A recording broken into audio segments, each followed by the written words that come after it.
નમસ્તે, જય માતાજી. કેમ છો તમે બધા? આજની વાર્તા છે પસ્તાવાની આગ. તો ચાલો આજની વાર્તા શરૂ કરીએ. શિયાળાની સવાર હતી. સૂર્યના પ્રથમ કિરણો હળવા ઝાકળને તોડીને આંગણામાં પ્રવેશી રહ્યા હતા. રસોડામાંથી વાસણોનો અવાજ આવી રહ્યો હતો. ઘરની વહુ આરતી નાસ્તો બનાવી રહી હતી, જ્યારે રમીલાબેન આરામથી સોફા પર બેસીને ચાની ચૂસકી લેતા હતા. અરે વહુ, તે પરોઠા બનાવ્યા કે હજુ શાકમાં જ પડેલી છે? રમીલાબેને બૂમ પાડી. હા માં, બનાવું છું. આરતીએ ઝડપથી રસોડામાંથી બહાર ડોક્યું કરતાં કહ્યું. તારા હાથને ઝડપથી ચલાવ. એવું ન થાય કે મનોજને ઓફિસ જવામાં મોડું થઈ જાય. અને હા, જોજે શાકમાં ઓછા મસાલા ન હોવા જોઈએ. તારા હાથનું જમવાનું એકદમ ફીકું હોય છે. મને એ ખાવાનું બિલકુલ પસંદ નથી. હા માં, જોઉં છું, આરતીએ જવાબ આપ્યો. એ જ ક્ષણે મનોજ હાથમાં ફાઇલો લઈને તૈયાર થઈને બહાર આવ્યો. તેના હાથમાં એક કવર હતું. તે સીધો તેની મા પાસે આવ્યો અને કહ્યું, માં, આ રહ્યો આ મહિનાનો પગાર. હું રાત્રે ઓફિસથી ઘરે આવ્યો ત્યારે તમે સૂતા હતા. હા દીકરા, હું કાલે વહેલા સૂઈ ગઈ હતી. આમ કહીને રમીલાબેને કવરમાંથી પૈસા કાઢ્યા અને ગણવા લાગ્યા. અને સાંભળો માં, આવતા મહિને મારું પ્રમોશન થવાનું છે. હવે મારો પગાર 1.5 ગણો વધી જશે, મનોજે ખુશીથી કહ્યું. ત્યારે રમીલાબેનની આંખો ખુશીથી ચમકી ઉઠી. ઈચ્છા સાંભળતા તેમને કહ્યું, અરે વાહ દીકરા, મને તારી પાસેથી આ જ અપેક્ષા હતી. જો આજે તારા પપ્પા આપણી સાથે હોત તો તેઓ ગર્વ મહેસૂસ કરતા હોત. આજે જ મંદિરમાં જઈને પ્રસાદી ચડાવી આવીશ. ભગવાન તારી ખૂબ પ્રગતિ કરે. રમીલાબેન મનોજના પગાર વધવાથી સૌથી વધુ ખુશ હતા. અને થતા પણ કેમ નહીં. રમીલાબેન તેના પગારનો એક એક પૈસો તેમના હાથમાં લેતા હતા. તેમની ઉંમર થઈ ગઈ હતી, તેમ છતાં તેમણે ઘરમાં પોતાનું વર્ચસ્વ જાળવી રાખ્યું હતું. તેઓ ઘરના દરેક ખર્ચનો હિસાબ રાખતા હતા, પરંતુ તેઓ વહુને ઘરના કોઈ કામમાં મદદ કરતા ન હતા. હંમેશની જેમ આજે પણ આરતી રસોડામાં વ્યસ્ત હતી.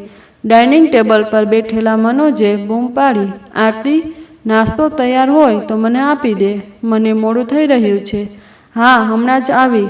આરતીએ રસોડામાંથી અવાજ આપ્યો અને નાસ્તો ડીશમાં મૂકીને ઝડપથી લઈ આવી. અને સાથે સાથે પોતાના સાસુ માટે પણ નાસ્તો લઈ આવી. નાસ્તો કરીને મનોજ ઓફિસ જવા માટે ઘરેથી નીકળ્યો. ત્યારે આરતી પણ થોડીવાર માટે તેના રૂમમાં ગઈ. એટલામાં જ ઘરના ફોનની રિંગ વાગી. હેલો, રમીલાબેને રિસીવર ઉપાડ્યું. માં, હું નિકિતા બોલું છું. બીજી બાજુથી અવાજ આવ્યો. રમીલાબેનનો ચહેરો ગંભીર બની ગયો. શું થયું નિકિતા? તારા અવાજમાં ઉદાસી કેમ છે? મને કંઈ ઠીક લાગી રહ્યું નથી. માં, આજે તો હદ થઈ ગઈ. આ માણસ મારી સાથે એવી રીતે વાત કરે છે જાણે હું તેની ગુલામ હોઉં. હવે મારાથી સહન નથી થતું. માં, હું પિયર આવી રહી છું. બોલતા બોલતા નિકિતા ગુસ્સાથી ધ્રુજી રહી હતી. આ સાંભળીને રમીલાબેને પણ ઊંચા અવાજે કહ્યું, શું? તેની હિંમત તો જો. પણ દીકરી, ચિંતા ના કર, અહીં આવી જા, અહીં આરામથી રહેજે. પણ માં, ભાઈ અને ભાભી, તેઓ હંમેશા મને લેક્ચર આપતા રહે છે. નિકિતાએ તેના શબ્દોમાં ઝેર ઉમેરતા કહ્યું. તો રમીલાબેને તરત જ કહ્યું, અરે, એ લોકોની ચિંતા ન કર, હું તારા ભાઈને સમજાવી દઈશ. અને રહી વાત તારી ભાભીની, તે આ ઘર દહેજમાં નથી લઈને આવી. આ તારું ઘર છે. જ્યાં સુધી હું જીવિત છું, આ ઘરના દરવાજા તારા માટે હંમેશા ખુલ્લા છે. તું તારું સામાન પેક કર અને કોઈ પણ ચિંતા વગર અહીંયા આવી જા. અને જો કોઈને કોઈ સમસ્યા હશે તો હું તેને જોઈ લઈશ. હા માં, હવે હું આ ઘરમાં એક દિવસ પણ નહીં રહી શકું. આ ઘરમાં મને ગૂંગળામણ થાય છે. હું આજે જ તમારી પાસે આવી જઈશ. નિકિતાએ તેના માતા પિતાના ઘરે જવાનું હંમેશા રાહત ભર્યું લાગતું હતું. અહીં તેને ન તો કોઈ જવાબદારી નિભાવવી પડતી હતી કે ના કોઈની વાતો સાંભળવી પડતી હતી. આ બધું તેને તેની મા રમીલાબેને શીખવાડ્યું હતું. હકીકતમાં તેમની દીકરી નિકિતાના લગ્ન સમયે રમીલાબેને તેને કહ્યું હતું કે દીકરી, હવે તારા જીવનનો બીજો પડાવ શરૂ થવા જઈ રહ્યો છે. હવે તારે બહુ હોશિયારીથી કામ લેવું પડશે. તમારો મતલબ શું છે માં? નિકિતાએ જિજ્ઞાસાથી પૂછ્યું. મતલબ સ્પષ્ટ છે. તારા સાસુ અને સસરાના દબાણમાં ના રહેતી. જો તેઓ તને વધારે પડતું રોકટોક કરે તો તેમને સામે જડબાતોડ જવાબ આપી દેજે. તારા પતિને કાબૂમાં રાખજે અને કોઈને વધારે પડતું મહત્વ ના આપતી. તારા સાસરિયાઓને માથા ઉપર ના ચડાવતી, નહીતર તેઓ તારા માથા ઉપર ચડી જશે. અને સૌથી જરૂરી વાત, કોશિશ કરજે કે સાસુ સસરાથી અલગ રહી શકે, તો જ તને તારી આઝાદી મળશે. જો તારે આના માટે ચડવું હોય તો પણ અચકાતી નહીં. રમીલાબેનની આ વાતો મનમાં ગાંઠ બાંધીને નિકિતા તેના સાસરિયાના ઘરે પ્રવેશી હતી. તેના સાસુ સસરા ખૂબ જ સરળ અને સીધા સ્વભાવના હતા. તેઓ નિકિતાને પોતાની દીકરી માનતા હતા. તેના પતિ આકાશે પણ નિકિતાને કોઈ સમસ્યાનો સામનો ન કરવો પડે તે માટે પૂરો પ્રયાસ કર્યો હતો. તેના સાસરિયાના ઘરનું વાતાવરણ ખૂબ જ ખુશનુમા હતું, પણ ત્યાંના શાંત વાતાવરણથી નિકિતા ખુશ ન હતી. લગ્નના થોડા જ દિવસોમાં તેને માના આદેશોનું પાલન કરવાનું શરૂ કર્યું. ત્યારથી ઘરમાં શાંતિનું નામો નિશાન મટી ગયું. હવે તેના લગ્નને 1 વર્ષ થવાનું હતું અને આ 1 વર્ષમાં ત્રીજી વખત નિકિતા તેના સાસરિયાઓ સાથે ઝઘડા કરીને માતા પિતાના ઘરે આવી રહી હતી. નિકિતા તેની બેગ લઈને ઘરના દરવાજામાં પ્રવેશી કે તરત જ તેની આંખોમાં ગુસ્સો અને ઉદાસી સ્પષ્ટ દેખાતી હતી. તું આવી ગઈ દીકરી? લાવ આ બેગ મને આપી દે. તું અંદર આવ. હવે તારે તારા માથા ઉપર કોઈ વસ્તુનો બોજ લઈને ફરવાની જરૂર નથી.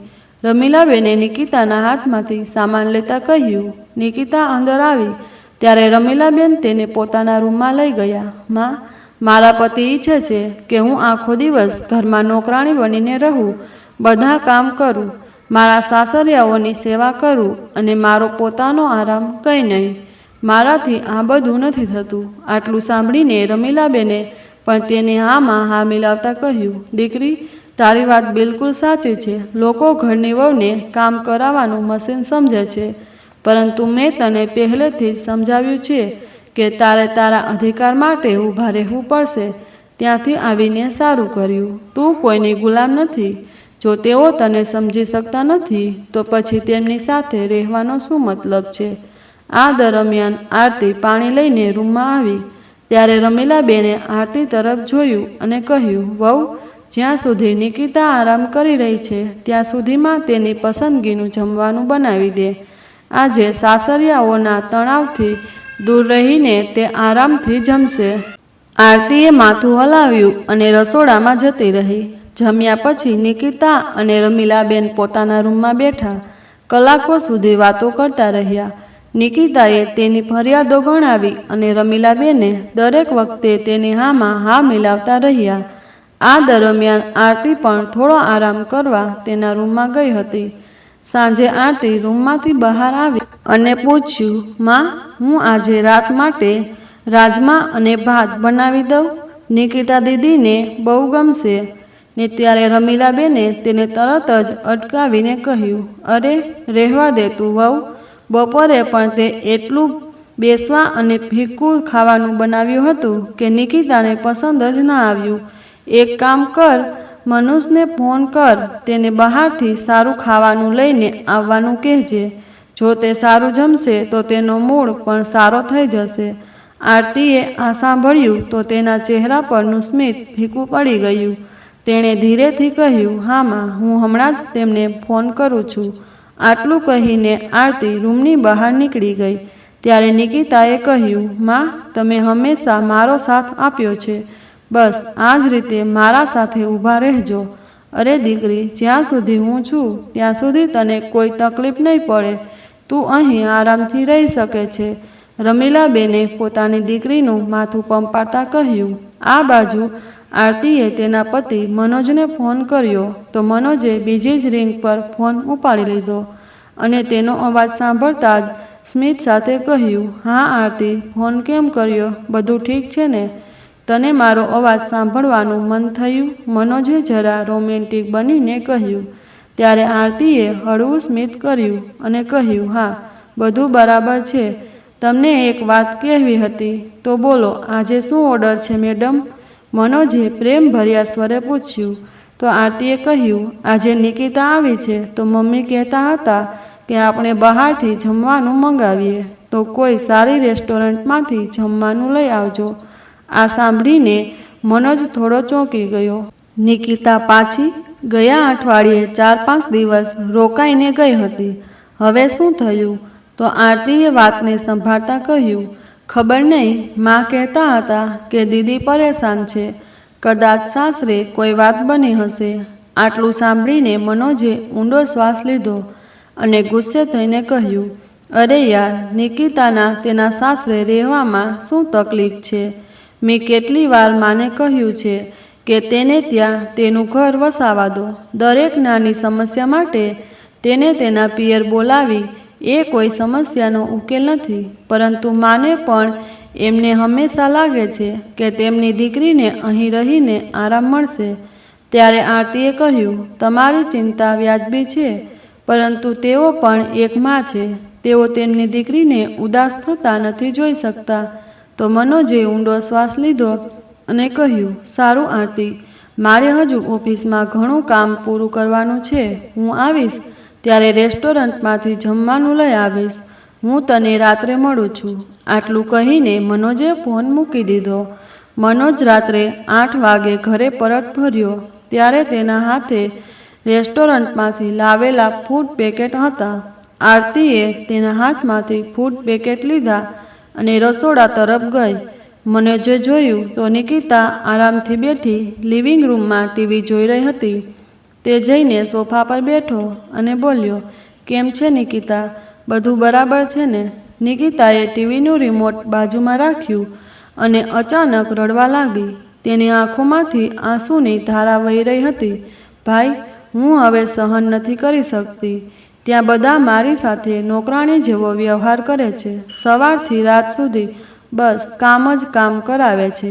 કોઈને મારી પરવા નથી. મારા પતિ પણ મને સાથ નથી આપતા.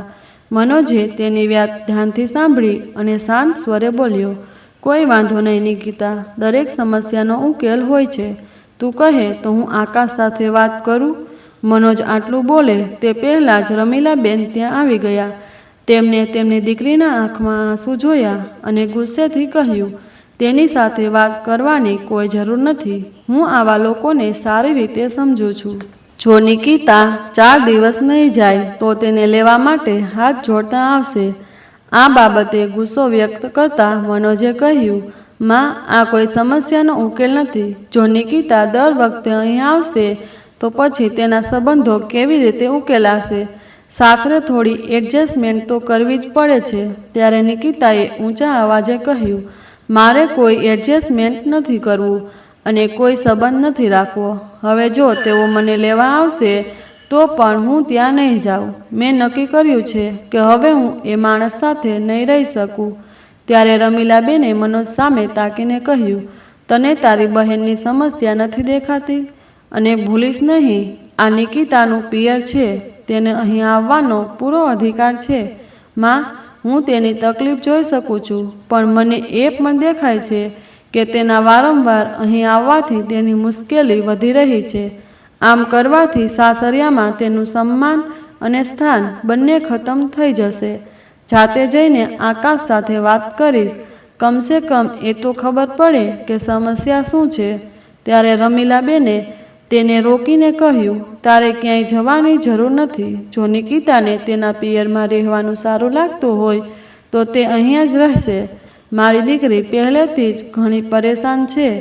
એના ઉપર તું તેને આવી વાતો કરીને વધુ પરેશાન કરે છે. પણ માં, બસ હવે આ વિશે કોઈ વાત નહીં થાય. ચાલ દીકરી, તું આવીને જમી લે. આટલું કહીને રમીલાબેન નિકિતાને તેના રૂમમાં લઈ ગયા. બીજા દિવસે સવારે આરતીએ જાગતાની સાથે જ વોશિંગ મશીન ચાલુ કર્યું. ઘરે 2 દિવસના કપડાં પહેલેથી જ ભેગા થઈ ગયા હતા. તેથી તેણે ઝડપથી કામ પૂરું કરવાનું વિચાર્યું. મશીનમાં કપડાં નાખવા માંડ્યા કે તરત જ નિકિતા તેના રૂમમાંથી બહાર આવી. માં, મારી બેગમાં બધા ગંદા કપડાં છે. 1 અઠવાડિયાથી ધોયા નથી. નિકિતાએ તેના વાળ આરામથી બાંધતા કહ્યું. નજીકમાં બેઠેલા ચા પીતા રમીલાબેને તરત જ ઊભા થયા અને બોલ્યા, કોઈ વાંધો નહીં દીકરી, હું આરતીને આપું છું, તે ધોઈ નાખશે. આરતીએ માથું ઊંચું કરીને નિકિતા સામે જોયું, પણ તે કાંઈ બોલી નહીં. રમીલાબેન નિકિતાની બેગ ખાલી કરી અને બધા કપડાં આરતી પાસે લઈ જઈને રાખ્યા. આને પણ ધોઈ નાખજે. વહુ, આ નિકિતાના કપડાં છે. ઘરની તકલીફોના કારણે બિચારી છોકરી કપડાં પણ ધોઈ શકી નહીં હોય, રમીલાબેને કહ્યું. આરતીએ કપડાના ઢગલા તરફ જોયું. મશીન પહેલેથી જ કપડાંથી ભરેલું હતું અને હવે નિકિતાની બેગમાંથી કાઢેલા કપડાનો ઢગલો તેમાં ઉમેરાઈ ગયો હતો. આરતીની આંખોમાં થાક દેખાવા લાગ્યો, પણ તે કશું બોલ્યા વગર કામ કરવા લાગી. નિકિતા આરામથી સોફા પર બેસી ગઈ અને ફોન પર સોશિયલ મીડિયા સ્ક્રોલ કરવાનું શરૂ કર્યું. થોડીવાર પછી આરતી કોઈ કામ માટે અંદર ગઈ ત્યારે રમીલાબેને કહ્યું, વહુ જલ્દી કર, નાસ્તો પણ બનાવવાનો છે. પછી નિકિતા સામે જોઈને કહ્યું, દીકરી નાસ્તામાં શું ખાઈશ? નિકિતાએ ફોન પરથી નજર હટાવ્યા વિના કહ્યું, માં આજે મને આલુપૂરી ખાવાનું મન થાય છે. આરતી ઝડપથી નાસ્તાની તૈયારી કરવા લાગી. તેની આંખોમાં થાક અને ચહેરા પર મૌન હતું. મનોજ તૈયાર થઈને નાસ્તો કરવા બહાર આવ્યો ત્યારે તેને જોયું કે આરતી જલ્દી નાસ્તો બનાવવામાં વ્યસ્ત હતી. અવારનવાર તે મશીનમાંથી કપડાં કાઢવા અને મૂકવા જતી અને પાછી આવીને રસોડું સંભાળતી. બીજી તરફ નિકિતા આરામથી સોફા પર બેસી ફોન ચલાવી રહી હતી. ક્યારેક તે હસતી અને તેની માને કંઈક કહેતી અને પાછી ફોનમાં વ્યસ્ત થઈ જતી. આરતીને નાસ્તો કરવાની સૂચના આપતા રમીલાબેન પણ નિકિતાને પોતાની જૂની વાતો કરી રહ્યા હતા. મનોજે આ બધું જોયું તો તેને અંદરથી થોડું દુઃખ થવા લાગ્યું. મનોજને મનમાં થયું કે તેની મા અને બહેનને ઘરના કામમાં મદદ કરવાનું કહે, પણ પછી તેને પોતાની જાતને રોકી લીધી. તેની વાત વધારે ન બગડી જાય તે જાણતો હતો કે તે કંઈ પણ બોલશે તો તેની માને ખરાબ લાગશે અને નિકિતા પણ તેનું અપમાન કરશે. ચાલ છોડી દે, તેણે પોતાની જાતને સમજાવવાનો પ્રયાસ કરતા વિચાર્યું. ઘરના વાતાવરણને બગાડવાને બદલે મૌન રહેવું વધારે સારું છે. અતિ સમજદાર છે, તે સાંભળી લેશે. દિવસો આમ જ વીતવા લાગ્યા. આરતી સવારથી સાંજ સુધી ઘરના દરેક નાના મોટા કામમાં વ્યસ્ત રહેતી. કપડાં ધોવા, વાસણો સાફ કરવા, રસોડું મેનેજ કરવું, આ બધું તેની દિનચર્યા હતી. બીજી તરફ નિકિતા ટીવી જોતી કે ફોનમાં વ્યસ્ત રહેતી. ક્યારેક તે તેની બહેનપણીઓ સાથે ખરીદી કરવા નીકળી પડતી તો ક્યારેક તે તેની મા સાથે બજારમાં જતી. આજે પણ કંઈક એવું થયું. અરે નિકિતા દીકરી, તું ક્યાં જઈ રહી છે? નિકિતાને તૈયાર થતી જોઈ રમીલાબેને પૂછ્યું અને નિકિતાએ કહ્યું, માં, મને મારી બેનપણી કવિતાનો ફોન આવ્યો હતો. આજે હું તેની સાથે મોલમાં ખરીદી કરવા જાઉં છું. મેં ઘણા સમયથી કંઈ પણ ખરીદ્યું નથી, એટલે મેં વિચાર્યું કે આજે મારા માટે કેટલાક સરસ ડ્રેસ ખરીદી લાવું. હા દીકરી, તારી વાત ઠીક છે. જો હું બહાર જઈશ તો મારું મન પણ લાગેલું રહેશે. હા માં, મને 20,000 આપો ને. જો પૈસા બચશે તો હું તમને પાછા આપી દઈશ. જ્યારે નિકિતાએ આ કહ્યું ત્યારે રમીલાબેને તરત જ કબાટમાંથી પોતાનું પર્સ કાઢ્યું અને તેને 20,000 રૂપિયા હાથમાં આપી દીધા. દીકરી, તારા માટે કંઈ સારું લઈ આવજે અને જો પૈસાની જરૂર હોય તો મને કહી દેજે, તેમને હસતા હસતા કહ્યું. આરતી રસોડામાં ઊભી આ બધું જોઈ રહી હતી. રમીલાબેને એક પણ પ્રશ્ન પૂછ્યા વિના નિકિતાને 20,000 રૂપિયા આપી દીધા. ત્યારે આરતીને આશ્ચર્ય થયું. રોટલી ફેરવતી વખતે તે વિચારવા લાગી, આ એ જ સાસુમાં છે જે ગઈકાલે માત્ર 1,000 રૂપિયા માટે મને આટલી બધી પૂછપરછ કરી રહ્યા હતા. તે રસોડામાં કરિયાણું પૂરું થઈ ગયું હતું અને મેં પૈસા માંગ્યા હતા. તે સમયે કેટલા પ્રશ્નો પૂછ્યા હતા. શું ખરીદવું છે? કેટલો ખર્ચ થશે? કરિયાણું આટલું જલ્દી કેવી રીતે પૂરું થઈ ગયું? અને હવે નિકિતાને કંઈ પણ પૂછ્યા વગર 20,000 આપી દીધા. આરતીએ વિચારો ખંખેરી નાખ્યા અને પોતાને કામમાં વ્યસ્ત રાખવાનો પ્રયત્ન કર્યો. તે કંઈ પણ બોલી નહીં, પણ તેના હાથના કામની ગતિ ધીમી પડી ગઈ. દિવસભરના થાક છતાં આરતીએ ઘર સંભાળવામાં કોઈ કસર છોડી નહીં. નિકિતા પાછી ફરે તે પહેલાં તેને જમવાનું બનાવી દીધું. નિકિતા રાત્રે ઘરે પરત ફરે તે પહેલાં જ મનોજ ઘરે આવી ગયો હતો. આરતીએ ડિનર ડાઇનિંગ ટેબલ પર મૂક્યું. એ જ વખતે નિકિતા પણ આવી. તું આવી ગઈ દીકરી, બહુ મોડું કરી દીધું, આવ જમી લે. રમીલાબેને નિકિતાને કહ્યું. તો નિકિતાએ કહ્યું, ના માં, મેં કવિતા સાથે બહાર ડિનર કરી લીધું છે. એ જ મોલમાં એક ચાઇનીઝ રેસ્ટોરન્ટ હતું. આજે મજા આવી ગઈ. આટલું કહીને નિકિતાએ શોપિંગ બેગ ખોલીને તેની માને ડ્રેસ બતાવવા લાગી. માં જુઓ, હું કેટલો સુંદર ડ્રેસ લઈ આવી છું. આ જુઓ, લાલ વેલ્વેટ ગાઉન. કવિતા કહેતી હતી કે મારા પર બહુ સરસ લાગશે. રમીલાબેને હસતા હસતા કહ્યું, હા દીકરા, તારી કપડાની પસંદગી હંમેશા સારી હોય છે. નિકિતાએ બીજી બેગ ખોલી અને કહ્યું, અને માં, મેં તમારા માટે પણ ખૂબ જ સરસ સાડી જોઈ હતી. કાલે આપણે બંને બજારમાં જઈશું અને તમારા માટે પણ કેટલાક સારા કપડાં લઈ આવીશું. તમે જે કપડાં પહેરો છો એ મને બિલકુલ પસંદ નથી. રમીલાબેને હસીને જવાબ આપ્યો, ઠીક છે દીકરા, હવે મને ખાવા દે. અહીં ડાઇનિંગ ટેબલ પર બેસીને જમતી વખતે મનોજને ચિંતા હતી કે નિકિતા અને આકાશના સંબંધોનું શું થશે. બીજું અઠવાડિયું વીતી ગયું. નિકિતાને તેના પિયર આવ્યાને લગભગ 1 મહિનો થઈ ગયો હતો, પરંતુ ન તો તેને તેના સાસરે જવાની વાત કરી કે ન તો કોઈએ તેને આ બાબતે અટકાવવાની હિંમત કરી. મનોજ અને આરતી હવે પરિસ્થિતિથી પરેશાન થઈ ગયા હતા. એક દિવસ આરતીએ મનોજને કહ્યું, ત્યાં સુધી આપણે આમ જોતા રહીશું. નિકિતા અને આકાશના લગ્નને 1 વર્ષ થઈ ગયું છે. આપણે તેમના સંબંધો બચાવવા માટે કંઈક કરવું પડશે. મનોજે સંમતિમાં માથું હલાવ્યું. તારી વાત સાચી છે. હું તેમને તેમની લગ્નની વર્ષગાંઠ પર ફરીથી સાથે લાવવાનો પ્રયાસ કરવાનું વિચારી રહ્યો છું. કદાચ સારા સમયે વાત ઉકેલાઈ જાય. આરતીએ હસીને કહ્યું, ઠીક છે, તો ચાલો એક કામ કરીએ. કેક મંગાવી અને આકાશને પણ બોલાવી લઈએ. લગ્નની વર્ષગાંઠના દિવસે મનોજ અને આરતી કેક ઓર્ડર કરે છે અને પછી નિકિતા અને રમીલાબેનને બોલાવે છે. બંને જ્યારે રૂમમાંથી બહાર આવ્યા તો આ બધું જોઈને આશ્ચર્યચકિત થઈ ગયા. આ બધું શું થઈ રહ્યું છે? આ કેક કઈ ખુશીમાં? નિકિતાએ ચોંકતા કહ્યું અને મનોજે હસતા હસતા જવાબ આવ્યો, ઓહ, ભૂલી ગઈ, આજે તારી અને આકાશની પહેલી વેડિંગ એનિવર્સરી છે. અમે આ પ્રસંગે કંઈક ખાસ કરવાનું વિચાર્યું છે. અમે ઈચ્છીએ છીએ કે તું અને આકાશ સાથે મળીને સેલિબ્રેટ કરો. કદાચ આનાથી તમારી વચ્ચેનું અંતર ઓછું થઈ જશે. મનોજે નિકિતા તરફ જોયું અને કહ્યું, નિકિતા, હવે આકાશને ફોન કર અને તેને અહીં બોલાવ. આ સાંભળીને નિકિતા ગુસ્સાથી તેની સામે જોવા લાગી.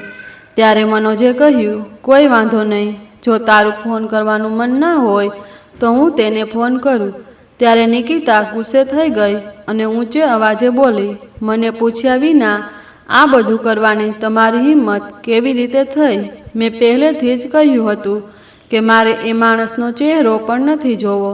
શું તમને લોકોને એક વારમાં સમજમાં નથી આવતું? ત્યારે રમીલાબેને તરત જ નિકિતાનો સાથ આપતા કહ્યું, મારી દીકરીએ એકદમ સાચું કહ્યું. જો તે માણસ અહીં આવશે તો હું તેના પગ તોડી નાખીશ અને જો કોઈ તેને અહીં લાવશે તો હું તેને પણ ઘરની બહાર કાઢી મૂકીશ. આ સાંભળીને મનોજ અને આરતી સ્તબ્ધ બનીને ઊભા રહી ગયા. આ પ્રતિક્રિયા બંને માટે અણધારી હતી. નિકિતા અને રમીલાબેન ગુસ્સામાં બબડતા તેમના રૂમમાં જતા રહ્યા. તે મનોજે ઊંડો શ્વાસ લીધો અને કહ્યું, મને કંઈ ખબર પડતી નથી કે શું કરવું. એ સ્પષ્ટ છે કે આ લોકોએ કોઈ સમસ્યાનો હલ નથી કરવો. તેમની જીદ તેમના સંબંધોની સૌથી મોટી દુશ્મન છે. આ લોકો ઘર વસાવા નહીં, બસ બરબાદ કરવા માગે છે.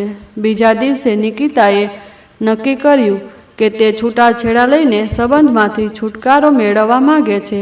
જ્યારે નિકિતાએ ઘરમાં છૂટાછેડાનો મુદ્દો ઉઠાવ્યો તો આખા ઘરનું વાતાવરણ ભારે થઈ ગયું.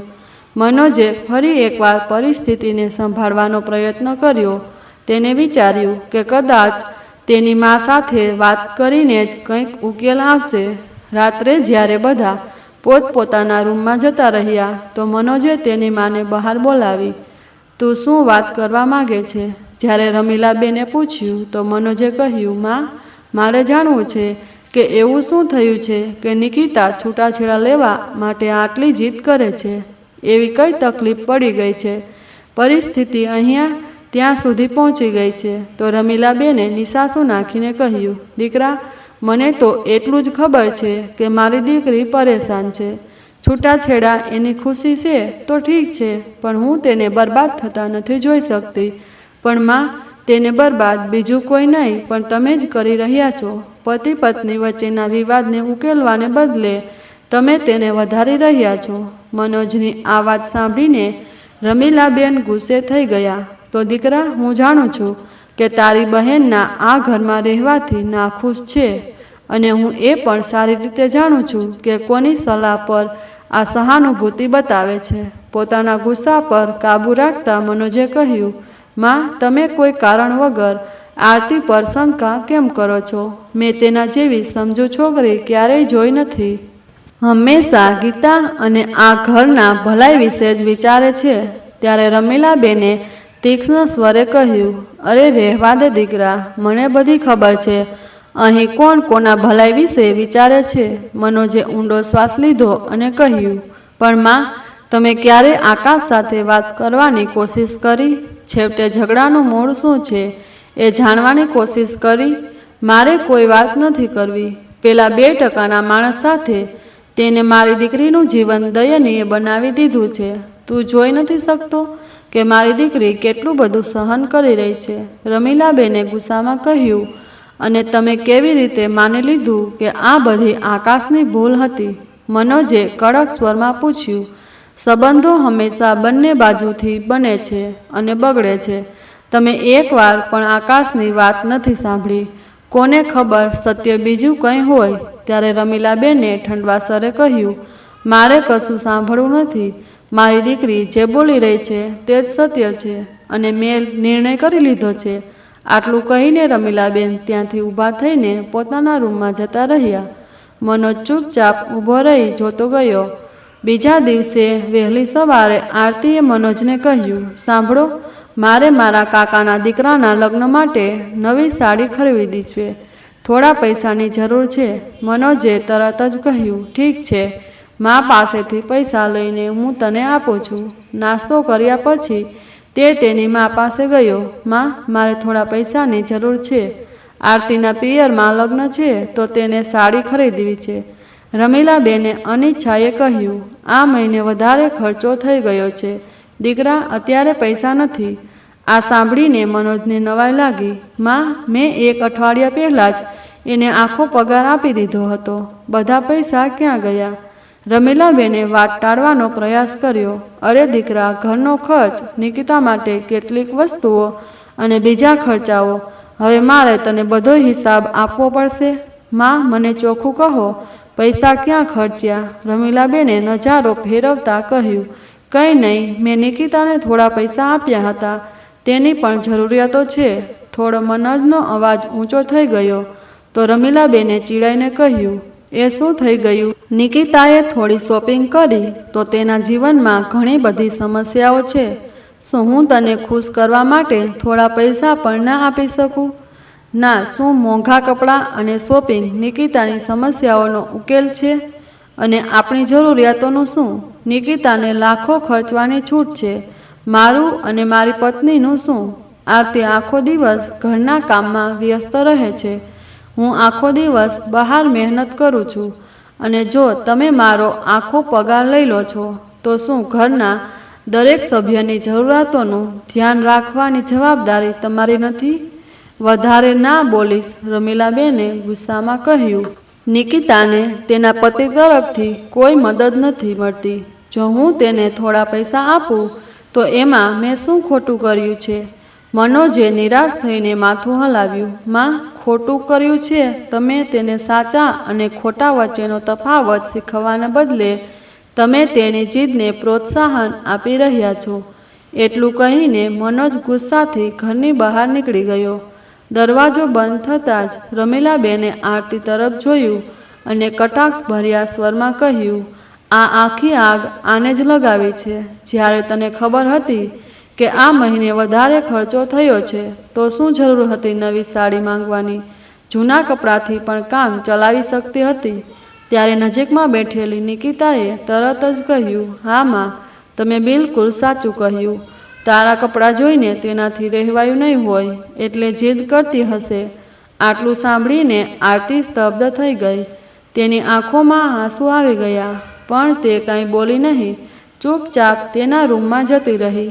નિકિતાએ છૂટાછેડાનો કેસ દાખલ કરી દીધો. તેના અને આકાશના સંબંધોમાં કડવાશ દિવસે ને દિવસે વધતી જતી હતી. પરંતુ મનોજ અને આરતી તેના સંબંધોને બચાવવા માટે એક છેલ્લો પ્રયાસ કરવાનું નક્કી કરે છે. રમીલાબેન નિકિતાના નિર્ણયથી સાથે હતા. એક સાંજે મનોજે આરતીને કહ્યું, આરતી, હું આકાશને મળવા જઈશ. કદાચ મારી સાથે વાત કરીને તે નિકિતાને સમજવાની કોશિશ કરે. તું નિકિતા સાથે વાત કર. કદાચ તે પણ થોડી હળવાશ બતાવે. આરતીએ પણ સંમતિમાં માથું હલાવ્યું. બીજા દિવસે રમીલાબેન બજારમાં ગયા હતા અને નિકિતા ઘરે એકલી હતી. આરતીએ વિચાર્યું કે યોગ્ય તક છે અને તેની પાસે જઈને બેઠી. નિકિતા, હું તારી સાથે એક વાત કરી શકું? નિકિતાએ ટીવી બંધ કરતાં કહ્યું, હા બોલો ભાભી. ત્યારે આરતીએ કહ્યું, જો નિકિતા, હું તારા કરતાં મોટી છું, તેથી હું તને એક વાત કહેવા માગું છું. છૂટાછેડાનો રસ્તો છોડીને ફરી એકવાર તારું પોતાનું ઘર વસાવવાની કોશિશ કર. સ્ત્રીનું સન્માન તેના પતિ સાથે હોય છે. એ સમયે નિકિતાને ગુસ્સો આવ્યો. એવી ઇજ્જતનું મારે શું કરવું જે વ્યક્તિ ઘરમાં નોકરાણીની પણ નથી રાખી શકતો? તે તેની પત્નીની ઈચ્છા પણ પૂરી કરી શકતો નથી. હું આવા બે કોડીના વ્યક્તિ સાથે નથી રહેવા માંગતી.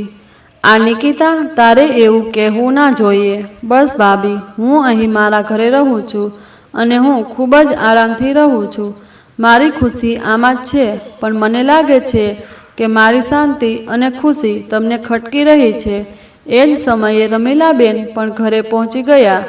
તેમણે દરવાજાની બહાર જ બધી વાત સાંભળી લીધી હતી. અંદર આવતાં જ તેઓ ગુસ્સે થઈ ગયા અને રમીલાબેને કટાક્ષભર્યા સ્વરમાં કહ્યું કે તું એને સમજાવીશ. તેના જીવનમાં દખલ કરનાર તું કોણ છે? તો આરતીએ કહ્યું, ના માં, એવું નથી. હું તો બસ આ બંનેનું સમાધાન કરાવતી હતી. ત્યારે રમીલાબેને કહ્યું, તું સમાધાન કરાવતી હતી કે તેનાથી છુટકારો મેળવવા માગે છે? આવી મોટી સમાધાન કરાવવાવાળી? તો નિકિતાએ મોઢું બગાડતા કહ્યું, આખા મૂળનું સત્યાનાશ કરી નાખ્યું. નિકિતાએ ફરી ટીવીનું રિમોટ ઉપાડ્યું અને ટીવી ચાલુ કર્યું. 5 જ મિનિટ થઈ હતી કે મનોજ ઘરની અંદર આવ્યો. તે ખૂબ જ ગુસ્સામાં દેખાતો હતો. જેવો સોફા પર બેઠો એવો જ કંઈક બોલવા લાગ્યો કે તરત જ નિકિતાએ કહ્યું, માં, જો ભાઈ પણ અહીં મને કોઈ ઉપદેશ આપવા બેઠો હોય તો તેમને કહી દેજો. હું કંઈ સાંભળવાના મૂડમાં નથી. નિકિતાની વાત સાંભળીને મનોજનો ગુસ્સો 7મા આસમાને પહોંચી ગયો અને તેને ઊંચા અવાજે કહ્યું, મારે જે કહેવું છે એ હું કહીને રહીશ અને તારે સાંભળવું પણ પડશે.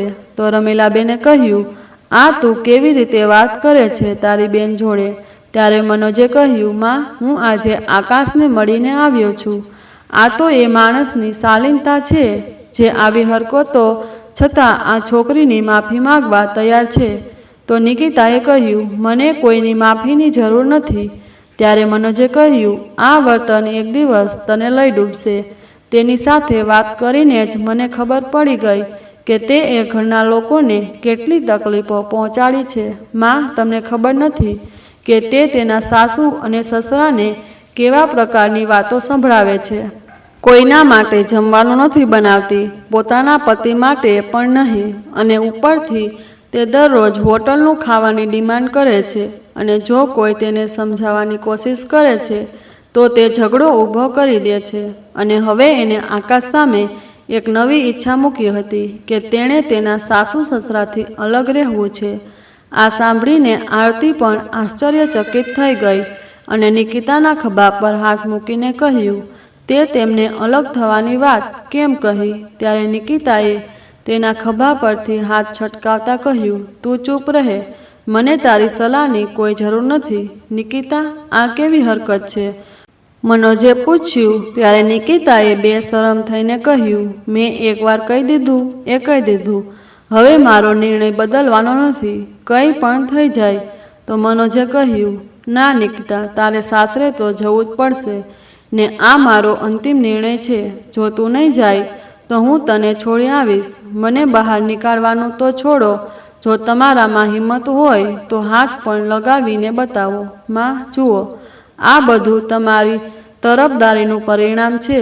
નિકિતા, મારી સાથે ચાલ, હું તને છોડીને આવું છું. એ જ વખતે રમીલાબેને કહ્યું, ખબરદાર, મારી દીકરીને આ ઘરમાંથી કાઢી મૂકનાર તું કોણ છે?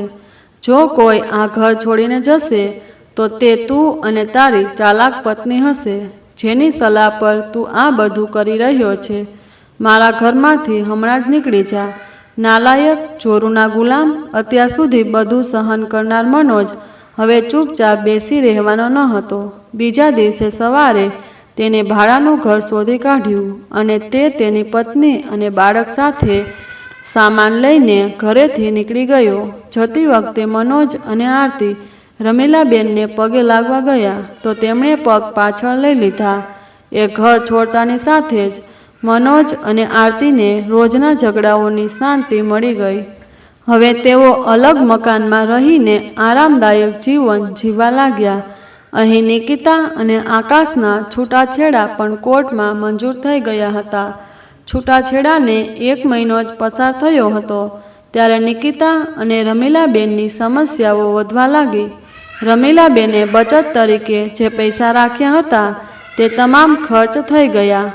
વેચનારનું દેવું એટલું વધી ગયું હતું કે તેણે વધુ ઉધાર આપવાની સ્પષ્ટ ના પાડી દીધી હતી. હવે મા દીકરી બંને વિચારી રહ્યા હતા કે હવે ગુજરાન કેવી રીતે ચાલશે. તેની ચિંતામાં બેઠા હતા ત્યારે અચાનક ઘરની લાઇટો જતી રહી. લાંબો સમય અંધારામાં બેઠેલી નિકિતાએ કહ્યું, હા, ફોન કરીને પૂછો તો ખરા, કેટલું મોડું થઈ ગયું છે, હજુ સુધી લાઇટ કેમ ના આવી? રમીલાબેને ઉદાસ સ્વરે કહ્યું, તેમણે ફોન કર્યો હતો, વીજળીનું બિલ ભરાયું નથી એટલે વીજળી કાપવામાં આવી છે. આ સાંભળીને નિકિતાએ કપાળ પકડી લીધું તો રમીલાબેને કહ્યું, આમ જ ચાલ્યું તો ભૂખે મરવાનો વારો આવશે. તું ભણેલી છે, તું ક્યાંક નોકરી કરી લેતી. તો આ સાંભળીને નિકિતાએ કહ્યું, માં, આ તમે કેવી વાત કરો છો? તો મારે નોકરી કરવી હોત તો હું મારા સાસરે ના રહેતી. અને આમ પણ હવે મારે અહીંયા રહેવું જ નથી. હું આકાશ પાસે પાછી જાઉં છું. હું તેને ઓળખું છું, તે મને ફરીથી સ્વીકારી લેશે. કમસે કમ ત્યાં મને અંધારામાં તો નહીં રહેવું પડે. ખાવા માટે રોટલી તો મળતી હતી. કમસે કમ અહીંયા રહેતા દાણા દાણા પર નિર્ભર બની ગઈ છું.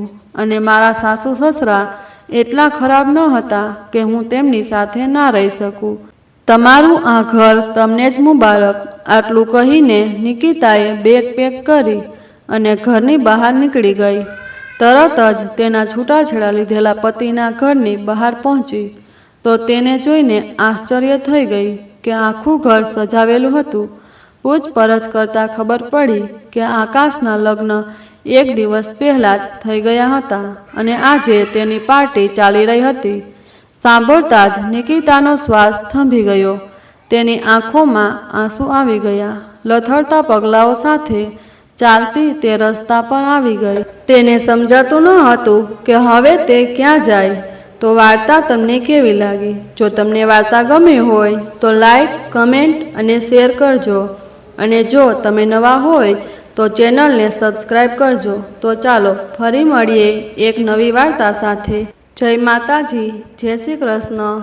વાર્તાને અંત સુધી સાંભળવા માટે તમારો ખૂબ ખૂબ આભાર.